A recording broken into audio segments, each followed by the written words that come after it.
know the drill. Set the mood with the scented candles. Hi everyone, my name is Gugzzr. Welcome back to my channel. In my Talk Tuesday series, I dive into the subconscious mind and ponder the thoughts that you have most likely had in your life. We have not pondered it, so that's exactly what my channel is all about. In today's video, I'm actually going to be talking about something pretty damn personal. It's pretty much some of the challenges that you are going to face on your journey to enlightenment. Now, we're all on an enlightenment journey whether we like it or not. Us being a human on this planet, it means we're on our journey. If you want to view it that way, but that's how I view it. So pretty much you are a human on this planet and you will be facing challenges. A lot of these challenges are self-growth, personal issues, existential crisis, insecurities, failures and fears, trauma. These are all things that are on our journey to enlightenment. Before we even dive more into that, I also want to disclose that there is no destination on this journey. There's not like a, oh, I am now enlightened, yay. It's literally a constant loop, and if I knew more about that, I would definitely talk about it more, but I think there's a limit to our perception that what our human eyes can actually see on this planet. So therefore, I'm sharing with you the stuff I happen to know and I am happening to go through, and I know that it's gonna benefit a lot of people. So some quick background on what I'm actually going through. I have recently switched my whole life up, top to bottom. I was not trying to do it, it just kind of happened. And that's kind of the first thing that happens when you become receptive and you allow yourself to be your highest self, or at least reach your highest self. You start to let go of things that you learned in childhood or in school, and you start to become closer to the person you're meant to be. On this path to enlightenment, nobody's looks the same. What I'm going through, nobody else will go through the same thing. In the holistic picture, we all are going through the exact same thing, but the way we get there is very different. And nothing's actually supposed to look like anything but what feels most comfortable to you and what best resonates with you. A lot of this stuff probably sounds pretty vague. I totally get it. I know it sounds like I'm just saying random shit, pulling it out of my ass, but I promise you I'm not. Recently, I have changed everything. So I was working at a company that I thought was my golden ticket to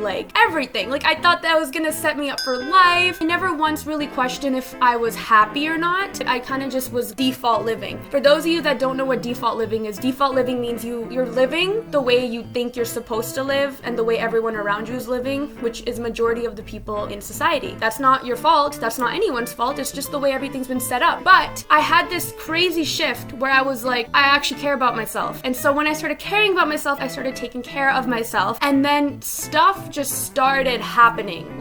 I wasn't trying to leave my corporate job. I wasn't trying to do anything. It just was natural for it to go that way because I had clearly outgrown my wants for prestige, my wants for money, and my wants for gloating. I'm not afraid to admit that in university, myself and everyone I was around pretty much just wanted to land a job at one of these prestigious companies because it looked good, but in the grand scheme of things, that's not important. I am going to be telling you guys some of the challenges you will be facing on this journey.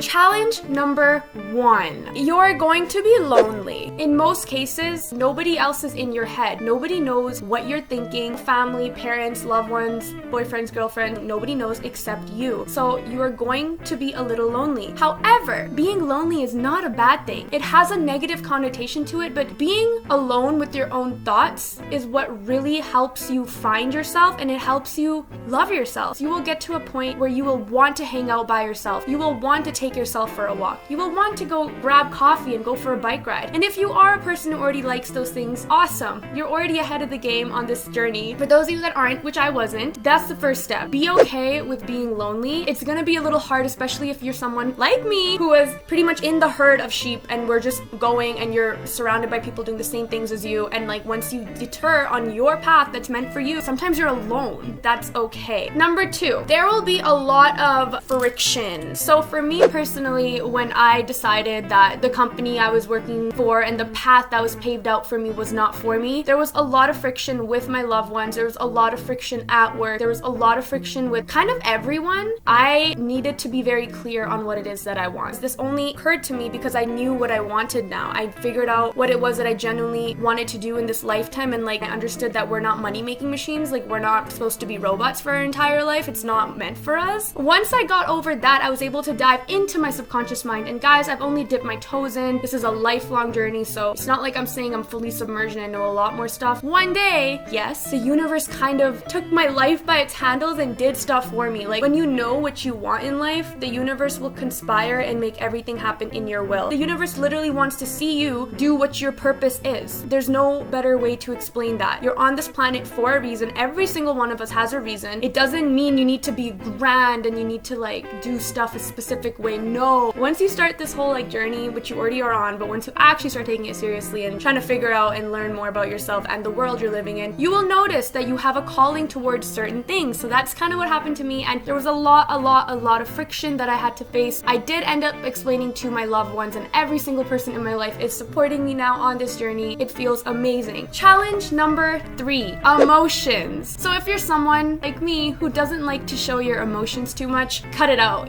You're gonna cry, you're gonna have mood swings. I kind of grew up thinking that like if you had depression or anxiety, you are weak. That's just how I grew up, and it's sad, but it's just how I grew up. You are going to be emotional, and you might cry never. You might cry like once a day or once a week, or you might cry 7 times a day. It's okay. Like, you need to work through your emotions, and every single one of us have had trauma. Trauma is something that is pretty much some sort of situation you were put in and you had to deal with it a certain way. You might not have known the best way to deal with it, so either you dissociate, get numb, get rebellious, or leave entirely. I went with the getting numb. Basically left me feeling very like I used to push my feelings down and just have high functioning anxiety. So I would study, I would get good grades, I would do everything, and I would think I'm doing everything good. Everyone around me would think I'm doing well. In actuality, I was so lost that I didn't even know I was lost. So that's pretty much what I'm talking about. We all have trauma, and this is also trauma on top of probably personal issues, family problems, friends. When you're on your journey to enlightenment, all these emotions need to come out. You cannot find your higher self without addressing your past. This is something I still struggle with. Now again, this looks different for everybody. Just knowing that the third challenge is for sure going to be emotions. Be okay with feeling your emotions. Challenge number 4,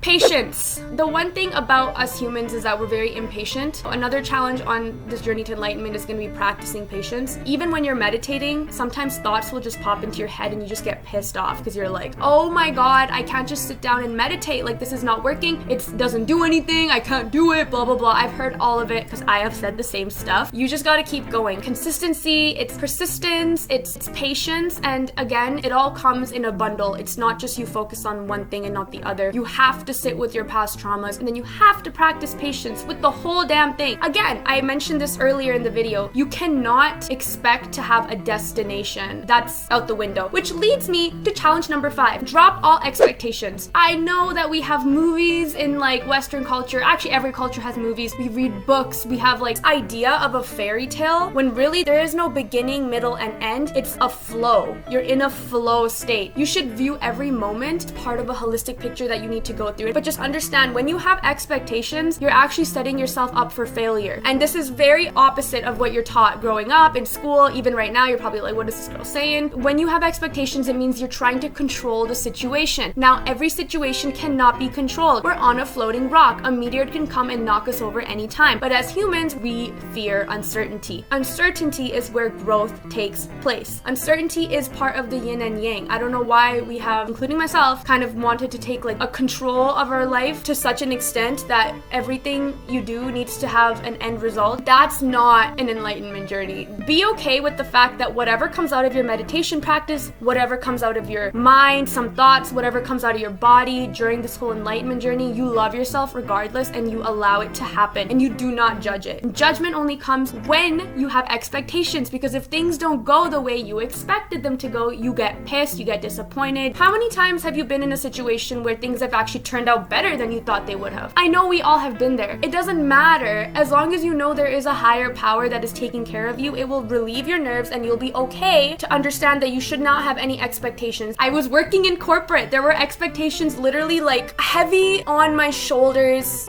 man, I still have trauma. View this world that we live in as an opportunity. When you begin to understand how powerful you are and how beautiful the world that we live in is, a lot of opportunities line up in your favor, and that favor is always your calling. So whatever your calling is, whether you know it or not, which your subconscious knows what your calling is, but you might not consciously know it, things will start to line up. Now, if you have an expectation for things to go a certain way, you won't take that opportunity. You won't take that leap of faith. So I'm just trying to explain in different ways. Don't have expectation. Expectation is a killer. Those are kind of the main challenges that you will be facing. They're not even bad. Like everything I stated, it's beautiful because what comes out at the other end is a more evolved you. I also want to end off by saying that you owe it to the world, and you owe it to me, and you owe it to you to be who you are meant to be. Make the world a better place by being who you're supposed to be. Don't let judgment and fear and societal norms get in the way of that. There's always a way you can have it all. You really can have it all, whatever it is that you want. So do not limit yourself. It's hard when you're young because you haven't seen the world. You've probably only seen like one narrow path, which for me that was the case. But start by meditating, start by reading books, start by watching YouTubers like me and Hindsight, Lynette Adkins, like all these YouTubers. I'll actually link them down below. They really help with you evolving your consciousness, and they help me a lot. So anyways, I hope this video was insightful. I hope I was able to give some insight on both what I'm going through and also things that will help you for sure. Damn, my tea got cold. I'm gonna end the video off there because I've been talking for, holy crap, that's a long time I've been talking. If you enjoy content like this, please give this video a thumbs up and subscribe to my channel. I really appreciate every single one of you. Aside from that, I hope you guys have an amazing day, and I'll see you guys next video.